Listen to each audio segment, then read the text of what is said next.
Salut, lundi 1er avril 2024. Bon, il n'y a rien dans les informations, du coup je fais un petit tour, je tombe sur LCP, la chaîne du Parlement. Et donc, on ne savait pas, en tout cas moi j'étais pas au courant, que Yael Braun-Pivet était parti le 28 mars 2024 à la Rada en Ukraine. Bon, pourquoi pas. Donc on va écouter ce qu'elle dit, et puis si vous voulez pas écouter tout le discours, allez au moins à la fin, vous allez voir le blanc qu'elle prend, c'est un truc de folie. Donc je vais vous donner mon petit avis. Moi, je pense que déjà les Ukrainiens ils aiment pas la France. Voilà, déjà le problème est réglé. Vous allez voir, hein, c'est le blanc qu'ils lui mettent, c'est bon, elle représente la France, donc ça veut dire qu'ils nous aiment pas. Premièrement. Deuxièmement, les Occidentaux, les Américains, les premiers, eux, ils sont en train d'abandonner l'Ukraine. Tout le monde le dit. C'est même apparemment dans les titres des journaux français.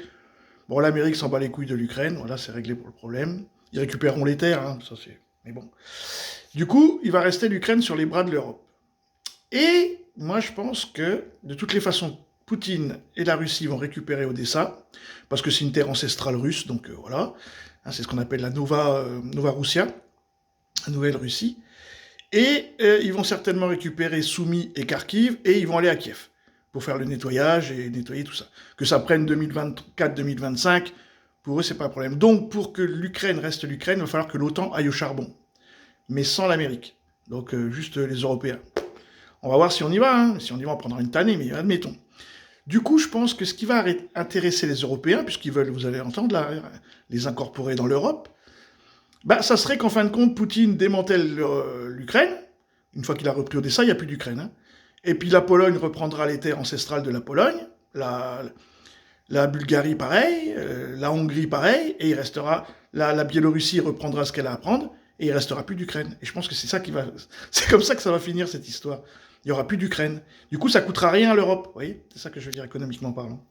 Bon, voilà, c'est mon point de vue. Hein, je sais pas, mais je pense que on va pas pouvoir laisser l'Ukraine telle quelle, incorporer l'Europe, parce que ça coûterait beaucoup trop cher et qu'il y aurait des révolutions dans tous les pays occidentaux. Je parle de l'Europe. Donc en attendant, on écoute Yael Braun-Pivet. Si vous voulez pas tout écouter, allez au moins à la fin et vous allez voir ce blanc, c'est monumental.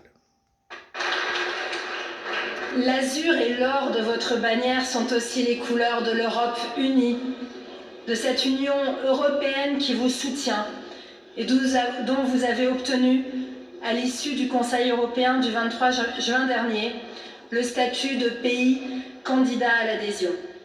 Je salue les efforts réalisés pour ce résultat, qui marque une première étape de votre intégration dans un espace communautaire et démocratique auquel l'Ukraine, à terme, a bien sûr vocation à appartenir. Dans son chemin vers l'adhésion pleine et entière à l'Union européenne, l'Ukraine peut compter sur l'assistance et le soutien de la France, qui depuis sa présidence du Conseil de l'Union européenne en 2022 n'a pas ménagé ses efforts en ce sens. Un blanc.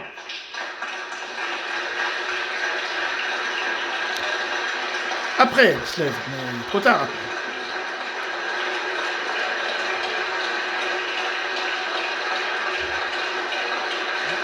Vous avez vu? Il y a la gêne, elle se retourne. Ah oui, il a fallu qu'il se lève et tout. Bon voilà, ça dit tout. Sur ce, salut!